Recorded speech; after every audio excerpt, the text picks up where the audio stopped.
हरे कृष्णा। भगवद गीता अभ्यास वर्ग के प्रथम दिवसीय के प्रथम दिन के दूसरे सत्र में आप सभी का स्वागत है। तो इस सेशन का विषय है भगवान का अस्तित्व। कितने लोगों को यहाँ पर भगवान के बारे में कुछ शंका है, भगवान का अस्तित्व है या नहीं है? कितने लोगों को लगता है भगवान है? Thank you. श्रील प्रभुपाद जी कहते हैं कि कोई व्यक्ति, लोग बोलते हैं ना अक्सर कि भगवान अगर है तो दिखाओ भगवान। तो प्रभुपाद जी कहते हैं भगवान के आपके बाप का नौकर थोड़ी है कि बुलाने से आपके सामने प्रकट हो जाएंगे। या कोई होटल का वेटर थोड़ी है, ऑर्डर करने से जैसे आ जाता है। तो भगवान का अस्तित्व कैसे है, हम आज के भाग में चर्चा में समझेंगे। तो भगवान के बारे में लोगों के मन में अलग अलग धारणाएं हैं। कुछ लोग कहते हैं भगवान मतलब प्रकाश है। कितने लोग मानते हैं यहाँ पर कि भगवान मतलब प्रकाश है? लाइट मतलब भगवान है, मानते हैं आप लोग? ठीक है। कुछ लोग मानते हैं भगवान मतलब निराकार है, भगवान को कोई आकार नाम की चीज़ नहीं। कितने लोग मानते हैं भगवान निराकार है? कुछ लोग मानते हैं भगवान नाम के कोई व्यक्ति है ही नहीं। और कुछ लोग मानते हैं कि भगवान, हम स्वयं भगवान हैं। भगवान नाम का कोई व्यक्ति है नहीं, हम स्वयं भगवान हैं। कितने लोगों को लगता है कि हम भगवान हैं? किसी को नहीं लगता? अच्छा, सही बात। तो सही ट्रैक पे हो आप। तो कुछ लोग हमें कहना है कि भगवान केवल एक कल्पना स्वरूप है और भगवान नाम के एक व्यक्तिमत्व का ऐसे पूरे समाज में, मानव समाज में ऐसा एक डर पैदा कर दिया है कि ताकि लोग भगवान के डर के कारण शांति से जीवन जिए, समाज में एक दूसरे से सहायता पूर्वक जीवन जिए, एक दूसरे पर अन्याय ना करे। इस भाव से भगवान की व्याख्या कर दी है। अगर भगवान एक कल्पना होते, समझो एक कुछ मिनट तक हम मान लेते हैं कि भगवान एक कल्पना है, तो अगर भगवान कल्पना है तो कोई काल्पनिक चीज है, तो हम अपना समय क्यों व्यर्थ गवा रहे हैं? अगर भगवान कल्पना है, एक उदाहरण से समझो। 6 पैर का मुर्गा, किसी ने देखा है? मुर्गा क्या पता है? पता है ना मुर्गा मतलब? कोंबड़ा मराठी में तो ये जो मुर्गा है, इसको 6 पैर वाला मुर्गा कभी सुना है किसी ने? 6 पैरों का मुर्गा होता है? नहीं होता। मतलब ये एक प्रकार की कल्पना है।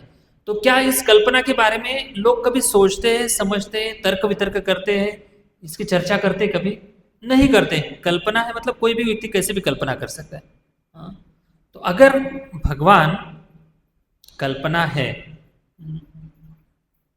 तो हजारों सालों से भगवान के बारे में चर्चा करने वाले लोग, भगवान की भक्ति करने वाले लोग, भगवान को मानने वाले लोग, क्या वो व्यर्थ समय गंवा रहे अपने जीवन का? नहीं गंवा रहे। तो इसी विषय को हम अलग अलग उदाहरण के माध्यम से समझेंगे कि भगवान का अस्तित्व कैसा है इस संसार में। तो कुछ ज़्यादा शास्त्र से फिलोसॉफी बताकर मैं वो प्रस्तुत नहीं करूँगा। सिंपल चीज़ों से हम समझेंगे कि भगवान का अस्तित्व कैसा है। हम हमारे जीवन से समझेंगे और हम जिस भी संसार में जी रहे हैं, हमारे जो अगल बगल में जो भी चीज़ें हमें घटित होती हुई दिखती है, उनके माध्यम से समझेंगे कि भगवान कैसे, इस संसार में भगवान का अस्तित्व है। तो कॉमन चीज़ है एक कि बहुत सारी चीज़ें हैं जिसका हम अस्तित्व मान्य करते, लेकिन वो चीज़ें हमें दिखाई नहीं देती। उदाहरण के रूप में हवा, यहाँ पर हवा है या नहीं है? है। इसका अनुभव कैसे कर रहे हैं? श्वास ले रहे हैं, है ना? इसके माध्यम से हमें अनुभव हो रहा है कि हवा का अस्तित्व है। भले हमें आंखों से दिखाई नहीं दे रहा है, फिर भी हम उसका अस्तित्व मान्य करते हैं। दूसरी चीज़ बताते हैं। एक हमारी छोटी सी लड़की थी, हमारे भक्त की, वो जब स्कूल जाती थी तो तिलक वगैरह लगा के जाती थी। तब एक नास्तिक टीचर थे, वो बार बार उस बच्चे को बोलते रहते थे कि क्या भगवान है? अगर भगवान होते तो फिर ये संसार ऐसा क्यों, वैसा क्यों, ऐसे अलग अलग प्रकार के प्रश्न पूछते थे बच्चे को। तब बच्ची ने भी गीता कोर्स करके गई थी। तब उस टीचर को पूछा कि सर आपको बुद्धि ही नहीं है। उस टीचर को बड़ा इंसल्ट फील हुआ, अपमानित फील हुआ। वो बताया कि आप मुझे ऐसे कैसे बोल सकती हो कि मुझे बुद्धि नहीं, देखो मैं कितना आपको पढ़ाता हूँ लिखाता हूँ, सभी बच्चों को इतना सब कुछ ज्ञान दे रहा हूँ। तो बच्ची बोलती है कि आपको बुद्धि नहीं है, इसका प्रमाण क्या है? तो टीचर बोलती है कि इसका प्रमाण ये है कि मेरे पास बुद्धि है, मतलब आपको मैं पढ़ाता हूँ समझाता हूँ, इसका प्रमाण है कि ये मेरे पास बुद्धि है, मैं बुद्धिमान हूँ। तो फिर वो बच्ची बोलती कि दिखाओ आपके पास अगर बुद्धि है तो दिखाइए मुझे। तो वो बोले कि बुद्धि कैसे दिखा सकता हूँ। इसका मतलब यही है कि वो बच्चे ने वही बताया कि भगवान का अनुभव करना पड़ता है। तो भगवान को इन इन कारणों से हम भगवान का अस्तित्व है ये मान्य कर सकते हैं। कुछ कई ऐसे चीज़ें इस संसार में हमें दिखाई नहीं देती, लेकिन इसका हमें अनुभव होता है। समझो अभी वायर है, यहाँ से यहाँ तक कनेक्शन गया है, फैन घूम रहा है, मतलब क्या है, वायर कनेक्शन से इलेक्ट्रिसिटी वहाँ पर पहुँची है, वहाँ पर बीच पहुँची है, इसलिए तो फैन घूम रहा है। तो अगर इसका अनुभव करना है तो क्या करना पड़ेगा? वायर छील के उसको हाथ लगाना पड़ेगा, तब समझ में आ जाएगा। हाँ, तो बहुत सारी चीज़ें हैं, केवल सुनने मात्र से हमें उसके ऊपर विश्वास करना होता है। तो इस संसार में अब हम देखेंगे कि प्रकृति और स्व अनुभव से भगवान का अस्तित्व के कुछ सबूत है हमें दिखाई देंगे। पहला है, जैसी इच्छा है वैसी पूर्ति होती है। जो भी इच्छा करो इस संसार में, उस इच्छा की पूर्ति के लिए वो सुविधा अवेलेबल होती है। अगर खाने की इच्छा करेंगे तो अन्न मिल जाता है, अगर सोने की इच्छा करेंगे तो सोने के लिए व्यवस्था मिल जाती है, अगर चलने की इच्छा है, ट्रैवलिंग करने की इच्छा है तो कार आदि सुविधाएं मिल जाती है। वैसे ही हर एक व्यक्ति के अंदर सेवा करने की इच्छा है। प्रभुपाद जी कहते हैं, अगर GOD गॉड, अगर गॉड मतलब भगवान की सेवा नहीं करेंगे तो घर में आप DOG डॉग, कुत्ते की सेवा करेंगे। मतलब किसी ना किसी की सेवा आपको करनी है। सेवा करना ये आपका मूल धर्म है, मूल स्वभाव है, इसको हम टाल नहीं सकते, इसको हम छोड़ नहीं सकते। तो अगर सेवा करने की इच्छा है तो भगवान की भक्ति भी इस संसार में अवेलेबल है। तो ये जो है, जैसी इच्छा है वैसी पूर्ति इस संसार में होती है। दूसरा कारण है यह जो ब्रह्मांड है, जो हमें दिखता है ब्रह्मांड, हर दिन सूर्य उगता है। क्या किसी के मिस कॉल देने से सूर्य उगता है, या मैसेज करने से सूर्य उगता है, क्या फोन करने से सूर्य उगता है? बिल्कुल नहीं। सूर्य सही समय पर, निर्धारित समय पर सूर्योदय होता है। ये क्यों हो रहा है, इसके पीछे क्या कारण है? चंद्र, सूर्य, पूर्णिमा, अमावस्या, ये जो काल गणना है कैसे चल रही है? अपने आप चल रही है, बिल्कुल अपने आप नहीं चल रही है। और सीजन बदलता है, समर के बाद फिर रेनी सीजन, अभी बारिश का सीजन शुरू हो रहा है। तो कैसे अचानक से बारिश अचानक से आ रही है, या किसी की डर से बारिश आ रही है?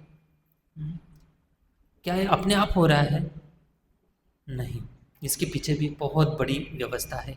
इस ब्रह्मांड की जो रचना है, इस पूरे ब्रह्मांड में 14 लोगों की भागवतम में वर्णन किया गया है। 14 लोग हैं। हम पृथ्वी लोक पर है, बीच में है। पृथ्वी लोक से नीचे 7 लोग है, सुतल, तलातल, रसातल, महातल, पातल, ऐसे 7 लोग हैं। और पृथ्वी से ऊपर और 6 लोग हैं, भूलोक, भूवरलोक, स्वर्गलोक, महरलोक, जनलोक, तपलोक और सत्यलोक। सत्यलोक में ब्रह्मा जी निवास करते हैं, उसके नीचे कुछ साधु संत महर्षिगण रहते हैं, उसके नीचे देवी देवता, स्वर्गीय देवी देवता रहते हैं, और उसके नीचे पृथ्वी लोक है। तो इस प्रकार की ये ब्रह्मांड की रचना की गई है। तो ये ब्रह्मांड की रचना जो है अचानक से नहीं हुई है, इसके पीछे भी एक बहुत बड़े व्यक्तिमत्व का हाथ है, और वो है भगवान। भले हमें दिखाई नहीं देते हैं। और ये सारे ब्रह्मांड कितने हैं? अनंत कोटि ब्रह्मांड है। कितने हैं? अनंत कोटि, मतलब अनलिमिटेड है, हम उनको गिन नहीं सकते।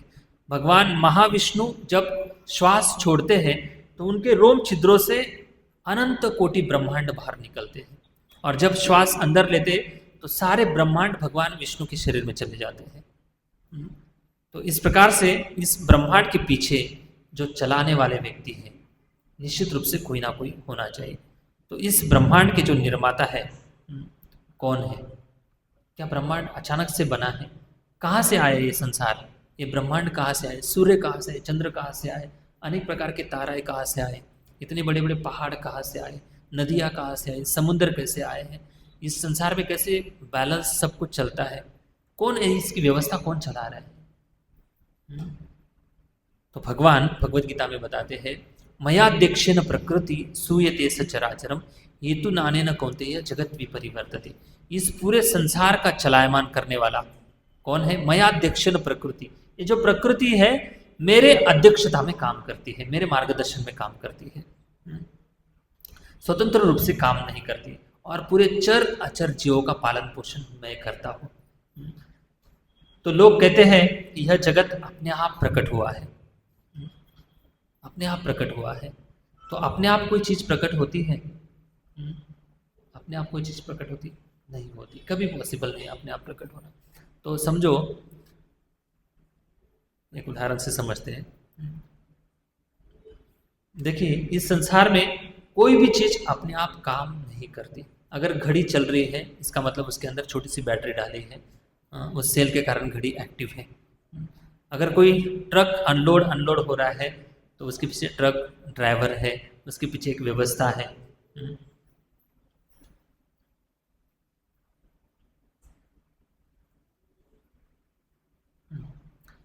अभी कुछ चीज़ों से समझते, देखिए ये बिल्डिंग बनी है, क्या ये बिल्डिंग अपने आप बन जाती है? हाँ? इसके पीछे एक बहुत बड़ी व्यवस्था है, कितने सारे लोगों ने इसमें मेहनत की है। इंजीनियर है उसने अपना दिमाग लगाया है, जो बिल्डर है उसने अपने पैसे इन्वेस्ट किए हैं, कितने सारे कामगार हैं उन्होंने इधर मेहनत किया, तब जाकर बिल्डिंग बनी। अपने आप कभी बना है? नहीं बना है। ये फूल दिख रहा है सबको, फूल कभी अपने आप बनता है? हाँ, बना भी लेंगे लोग, प्लास्टिक का फूल बना सकते हैं आजकल, लेकिन उस फूल के अंदर सुगंध कोई डाल सकता है? जैसे भगवान की प्रकृति में जो फूल उगते हैं उस फूलों के अंदर विशेष प्रकार का सुगंध होता है, और हर एक फूल का अलग अलग सुगंध है। इतनी बारकाई से सृष्टि बनाई है। सोचिए आप, भगवान ने कितनी बुद्धिमत्ता से सृष्टि बनाई है।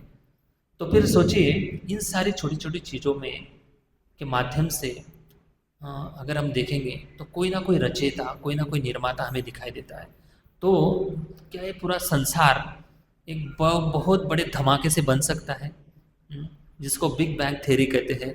आजकल लोग उसको इस नाम से जानते हैं कि ये पूरा ब्रह्मांड जो है एक अचानक से विस्फोट हुआ, और विस्फोट होने के बाद ये पूरा संसार बना है। हाँ, तो सोचिए आप, विस्फोट से कोई चीज बनती है? श्रील प्रभुपाद जी कहते हैं अगर लोग मानते हैं कि विस्फोट से ये सृष्टि बनी है तो वो उस विस्फोट के पीछे भी भगवान का हाथ है। मतलब भगवान के बिना कुछ ये संभव, इस संसार के कुछ चीज़ें घटित होना संभव नहीं है। एक उदाहरण से समझते हैं। आप सबके घर में गैस सिलेंडर है, अभी पाइपलाइन आ गई वो बात छोड़ दो, गैस सिलेंडर का उदाहरण लेते हैं। सिलेंडर का स्फोट होना स्वाभाविक है, हो सकता है ना? तो समझो किसी के घर में ऐसा ना हो, बस एक उदाहरण के रूप में मैं समझा रहा हूँ।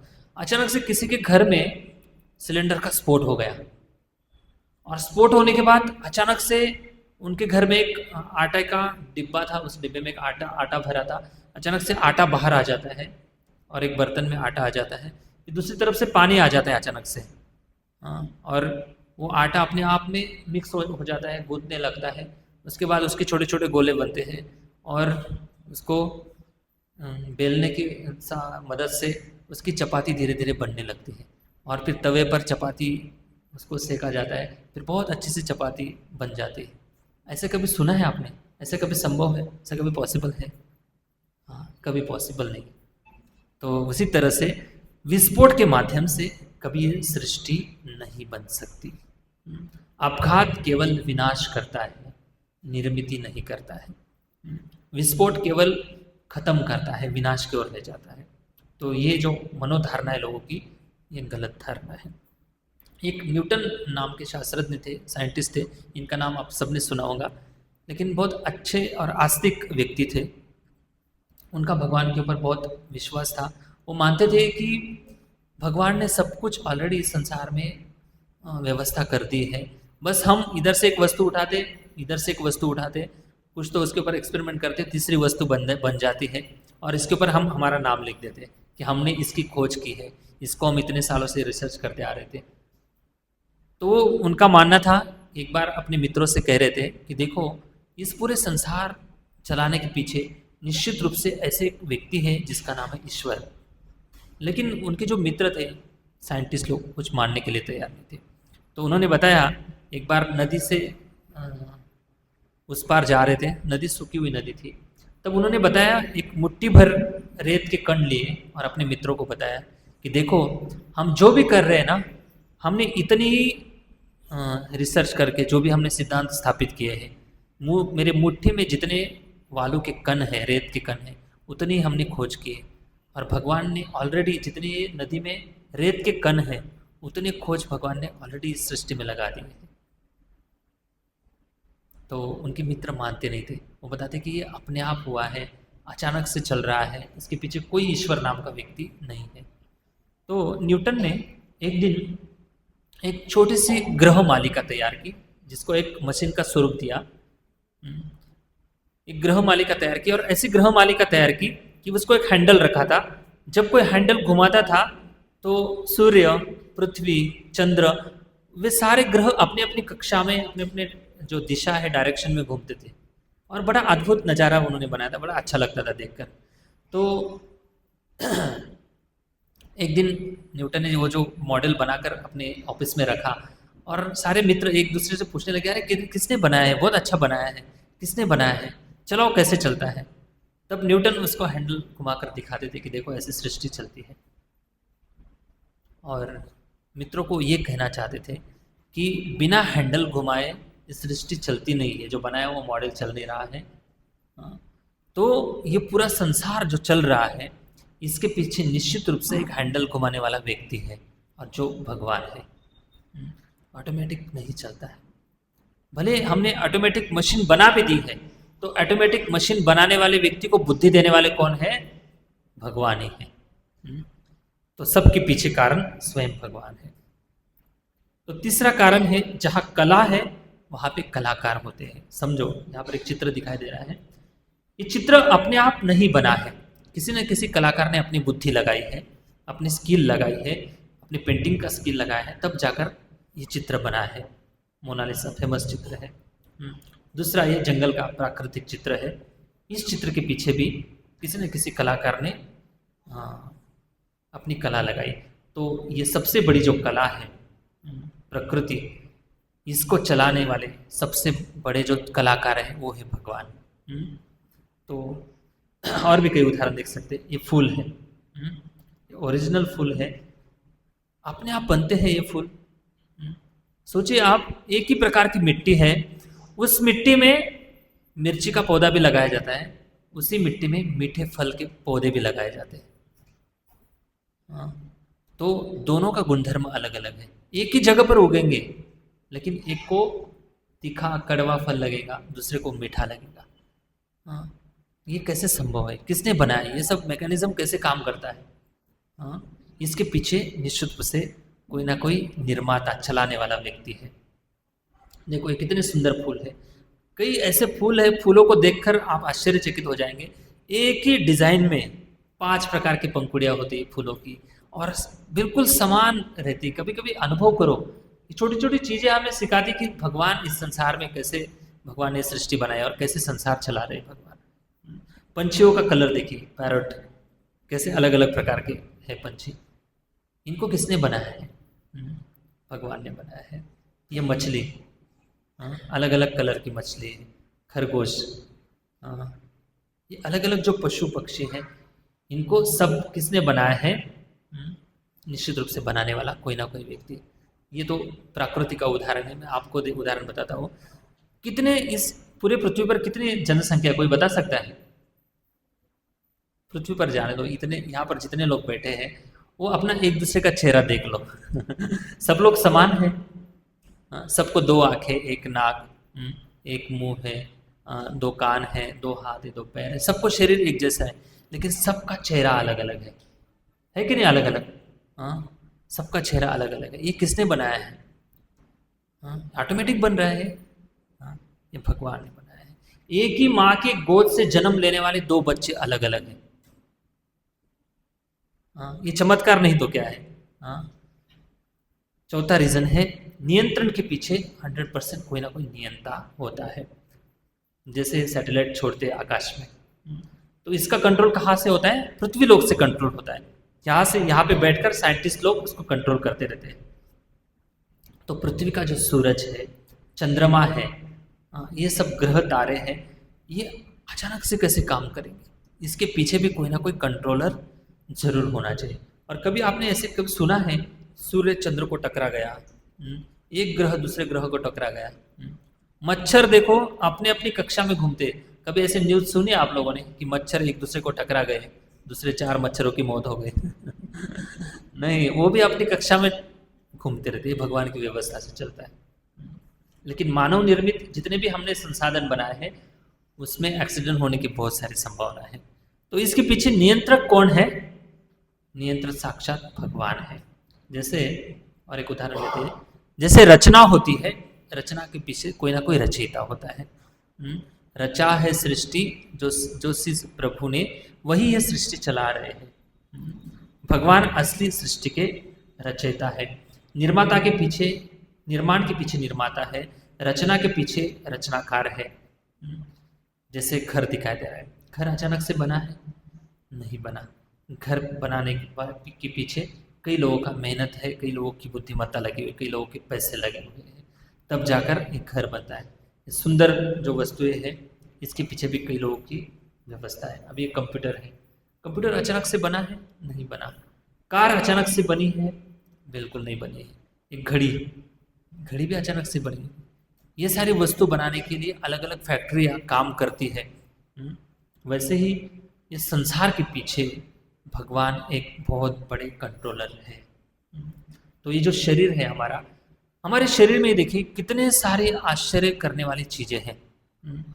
हमारे शरीर में सिंपल सी चीज़ देखते हैं, सबका डीएनए अलग अलग है, सबका अलग अलग होता है कि नहीं? एक जैसा होता है? सबका डीएनए अलग अलग होता है। और डीएनए नहीं, ये थंब, जो हम गवर्नमेंट किसी आधार कार्ड इसका अपडेट करने जाते हैं तो सबका थंब लेते हैं, सबका अलग अलग है कि नहीं? अलग अलग। आंखों की दृष्टि सबकी अलग अलग है, सबका चेहरा अलग अलग है, एक जैसा बिल्कुल नहीं। तो ये जो चमत्कार है कैसे काम करता होगा देखिए आप। पूरे शरीर में ऐसे कहते हैं कि 72,000 नाड़ियाँ है शरीर में। तो ये छोटी छोटी नसें कैसे अपना ब्लड सर्कुलेशन करती है। हमें अपने शरीर के बारे में जानकारी नहीं ठीक ठाक से। तो सोचिए ये कैसे काम करता है। ये पूरी भगवान की व्यवस्था से काम करता है। तो मस्तिष्क जो है भगवान द्वारा बनाया गया है, और इस मस्तिष्क जो फंक्शन है, जो दिमाग का फंक्शन है, पूरे इंद्रियों को कंट्रोल करता है। कब किस समय हाथ हिलाना है, कब किस समय आंखें घुमानी है, ये सब काम उधर से आज्ञा से आता है। और मेंदु को कहाँ से शक्ति मिलती है? आत्मा से शक्ति मिल रही है। इसकी हम कल चर्चा करेंगे, आत्मा के विज्ञान की। तो रचयिता के पीछे कौन है? निश्चित रूप से रचनाकार है। छठवां उदाहरण लेंगे, नियम के पीछे नियम करता होता है। जैसे सिग्नल होते हैं, जब हम रोड पे चलते हैं तो सिग्नल लग जाता है, तो सिग्नल ऑटोमेटिक काम करते हुए भले हम दिखाई देता होगा हमको, लेकिन उस सिग्नल के लाइट्स को कंट्रोल करने वाले कंट्रोल रूम में कुछ लोग बैठे होते हैं। वो अपना टाइम सेट करते हैं उस सिग्नल पर, कौन से टाइम पर कौन सी दिशा से लोग आएंगे, कितना टाइम रुकेंगे, वो सब पीछे बहुत सारा काम चलता है। निश्चित रूप से नियम के पीछे नियम करता होते हैं। जैसे न्याय व्यवस्था के पीछे काम करने वाला एक न्यायालय होता है, वैसे इस सृष्टि में इस जन्म मृत्यु जरा व्याधि का जो चक्र है, इसके पीछे भी एक कोई ना कोई व्यवस्था है। अब ये बारिश का चित्र देख रहा होगा आपको। बारिश अपने आप आती है? हाँ, आती है, अपने आप नहीं आती। भगवद गीता में भगवान इसका एक चक्र बताते हैं। हमने स्कूल कॉलेज में यही सीखा था कि सूर्य के तापमान से समुद्र के पानी की वाष्प होता है, फिर उसका रूपांतर बादल में होता है, फिर बादल को जब ठंडी हवा लगती तब बारिश आती। यही सुना था ना। तो अभी ये अधूरा ज्ञान है। इसके पीछे व्यवस्था कैसी चलती? भगवान भगवत गीता के 3 अध्याय के 14वें श्लोक में बताते हैं, अन्नात् भवन्ति भूतानि पर्जन्यात् अन्न संभवा, यज्ञात् भवति पर्जन्य यज्ञ कर्म समुद्भवा। इसका मतलब यह है कि अन्नात् भवन्ति भूतानि, सारे जीवों को अन्न लगता है खाने के लिए। अन्नात् भवन्ति भूतानि, अन्न जो है जीवात्माओं के लिए लगता है, लेकिन अन्न कहाँ से उगता है? पर्जन्यात् अन्न संभवा। पर्जन्य मतलब वर्षा। जब तक बारिश नहीं आएगी तब अन्न कैसे उगेगा? पर्जन्यात् अन्न संभवा। फिर पर्जन्य कैसे आता है, मतलब बारिश कैसे आती? यज्ञात् भवति पर्जन्य, जब हम यज्ञ करते हैं। अब यज्ञ कौन सा है? वो अग्निकुंड बनाकर, वो यज्ञ नहीं, वो भी एक यज्ञ है, लेकिन यज्ञ मतलब इस अध्याय में निहित कर्तव्य की बात करते हैं। भगवान के प्रति अपनी कृतज्ञता जो व्यक्त करते हैं, इसको यज्ञ कहते हैं। देवी देवता के प्रति हम जो कृतज्ञता व्यक्त करते हैं, उसको यज्ञ कहा गया है। यज्ञात् भवति पर्जन्य यज्ञ कर्म समुद्भवा। तो इसके पीछे सबसे बड़ा चक्र है यज्ञ। मतलब बारिश अपने आप नहीं आती है, बारिश आने के लिए इस संसार पर पुण्यवान लोग होना बहुत जरूरी है। जब तक पुण्यवान लोग जिस दिन खत्म हो जाएंगे ना, उस दिन बारिश आना भी बंद हो जाएगा। जो लोग पुण्यवान लोग दान धर्म यज्ञ आदि सब कुछ कर रहे हैं ना, उनके कारण जितने भी पापी तापी जीव है उनका भी पोषण हो जाता है। तो ये भगवान की व्यवस्था इस प्रकार से काम करती है। तो ये हर एक ग्रह अपने अपनी कक्षा में, अपने अपने ट्रैक में सही समय पर सही तरीके से घूमते हैं। तो नियमकर्ता के पीछे निश्चित रूप से, नियम के पीछे नियम करता है।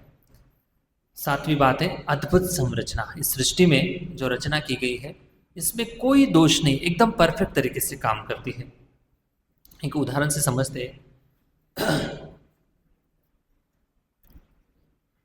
छोटे जो बीज होते हैं उसका पेड़ हमेशा बड़ा होता है।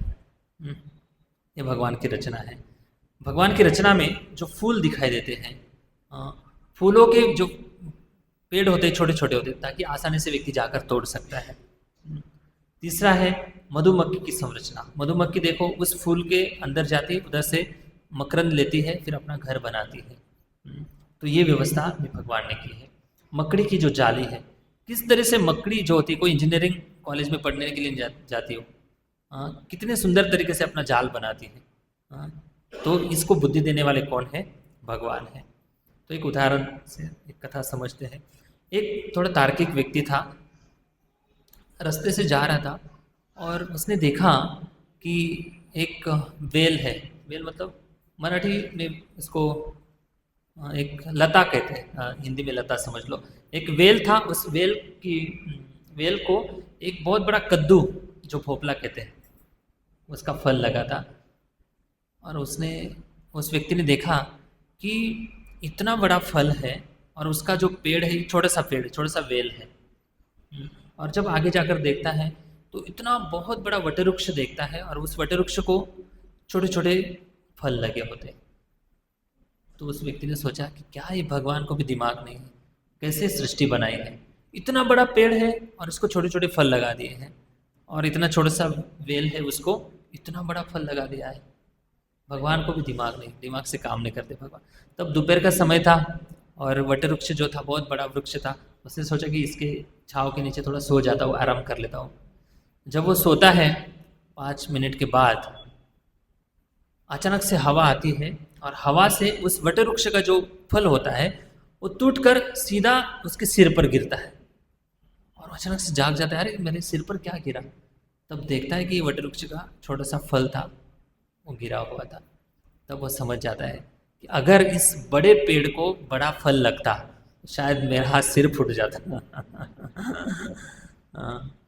तो भगवान की जो सृष्टि है बिल्कुल परफेक्ट तरीके से काम करती है। सृष्टि में दिखाई दे रहे हैं। 8वां मुद्दा लेते हैं। सृष्टि में कई ऐसे दुविधाएं हैं, इसके माध्यम से हम समझ सकते हैं कि ये व्यवस्था कैसे काम करती है। पूरी तरह से अच्छे से विचार करेंगे तो समझ में आता है। देखो, इस संसार में कई लोग बहुत सुंदर है दिखने में, और कुछ लोग कुरूप है, बिल्कुल अच्छे नहीं दिखने में। कुछ लोग जन्म से ही धनी और अमीर है, और कुछ लोग गरीब है। कुछ लोग बहुत मेहनत करते तो कुछ रोटी का पैसा कमा पाते, और कुछ लोग बिना मेहनत के ऐश आराम से जीवन जी रहे हैं। ऐसी विविधताएं देख रहे हैं आप संसार में, देख पा रहे हैं, है ना। तो ये जो निर्णय है, गरीब परिवार में जन्म कौन लेता है और अमीर परिवार में जन्म कौन लेता है। एक ही समय पर दो बच्चे जन्म लेते हैं, एक गरीब परिवार में, एक अमीर परिवार में जन्म लेता है। तो ये निर्धारित कौन करता है? कौन डिसाइड करता है कि कौन कैसे घर में जन्म लेगा? अभी देखिए, कुत्ते का उदाहरण लीजिए। कई ऐसे कुत्ते हैं, वो कोई मेहनत करने नहीं जाते, उनको कोई अच्छा पैकेज नहीं, फिर भी वो कार के फ्रंट सीट पर बैठते हैं, पूरे शहर में घूमते हैं, और मालिक उसको अच्छे अच्छे जगह पर घुमा के घूमने के लिए लेके जाता है। और जो जब विष्टा त्याग करता है, खुद मालिक उठाता है, उसको ब्रश मालिक करता है। हाँ, हॉल में, बेडरूम में कुत्ते मस्त आराम से खा पी रहे हैं। कितने लोगों के घर में कुत्ते हैं, देखा होगा आपने ये सब दृश्य। तो ये कैसे डिसाइड होता है? शायद उस कुत्ते का बहुत पुण्य बाकी होंगे, इसलिए किसी के घर में आए होंगे। तो क्या ये हम तय करते हैं कि हमें कौन से घर में जन्म लेना है? हमें किस घर में जन्म लेना है? हमारे माता पिता कौन होंगे, हमारे भाई बहन कौन होंगे, हम डिसाइड करते हैं? बिल्कुल नहीं, ये हमारे हाथ में स्वतंत्रता है ही नहीं। तो ये सब प्रकृति के नियंत्रण में है, और प्रकृति भगवान के नियंत्रण में है। तो हमें जॉब कैसे मिलेगा, मकान कैसे रहेगा, कार कैसे रहेंगी, कपड़े कैसे पहनेंगे, ये कुछ हद तक हम हमारे हाथ में इसका निर्णय रख सकते। लेकिन अपना परिवार, अमीरी गरीबी, अपना सौंदर्य, अपना भाग्य, ये कौन तय करता है? ये बिल्कुल हम नहीं तय कर सकते। तो क्यों ये सब अपने आप होता है, ऑटोमेटिक काम करता है ये सब?